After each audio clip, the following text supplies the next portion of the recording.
রবিবার রাতে ধুমধাম একদম মহাসমারোহে বিজেপির পরিবর্তন যাত্রার রথ প্রবেশ করল পূর্ব মেদিনীপুরের এগরায়। আর যখন এগরায় রথ প্রবেশ করে, এগরার আলমগিরি এবং কুদিবাজারে যখন রথ প্রবেশ করে, দেখা গেল এক অন্য ছবি। জেসিবির মাধ্যমে ফুল ছিটিয়ে নেতৃত্বদের বরণ করছে বিজেপি কর্মীরা।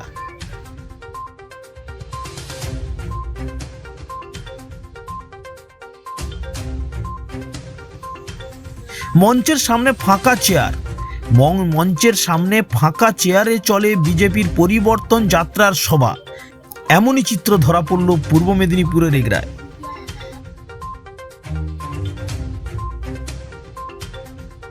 রথে কারা ছিলেন? বিজেপির পরিবর্তন যাত্রার রথে ছিলেন উত্তরপ্রদেশের মন্ত্রী জেপিএস রাঠোর সহ জেলার একাধিক প্রথম সারির বিজেপি নেতৃত্বরা। পরিবর্তন যাত্রায় রথে চেপে আছেন নেতারা। হাতে গোনা মাত্র কয়েকজন কর্মী জেসিবি দিয়ে ফুল ছিটিয়ে নেতৃত্বদের স্বাগত জানালেন, কিন্তু পথে কর্মী নেই।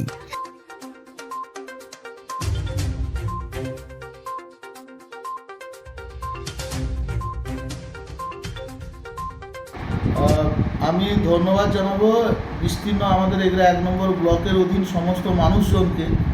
তারা প্রকৃত পরিবর্তন চাইছেন কিনা সেটা জানান দিয়েছেন উপস্থিতির মতো দিয়ে। তার কারণ এগরা 1 নম্বর ব্লকে যেখানে যেখানে ওরা পরিবর্তন যাত্রার সূচনা করে সভা সমিতি করেছিল, সেখানে চেয়ার ব্যতীত মানুষকে দেখা যায়নি, 2-4টা কুকুর রাস্তার পাশে ঘুরছিল।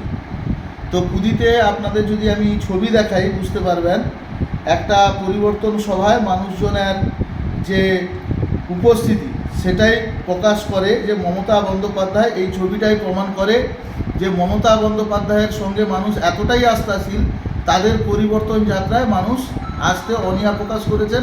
শুধু ফাঁকা চেয়ারে ভাষণবাজি আর পতাকা লাগিয়ে তারা কিন্তু এই পরিবর্তন যাত্রা করেছেন শোকেস দেখানোর জন্য। তো মানুষ মন থেকে মমতা বন্দ্যোপাধ্যায়কে চতুর্থবারের মুখ্যমন্ত্রী করার জন্য সিদ্ধান্ত নিয়ে ফেলেছেন। তাই এই সমস্ত মোড়াকান্না করে পরিবর্তন যাত্রা বা অন্য কোনো যাত্রার নাম দিয়ে যে যাত্রাই করুক না কেন, দর্শকহীন যাত্রা হতে পারে, তাতে শিল্পীরা নেচে যাবে, দর্শক উপভোগ করবেন।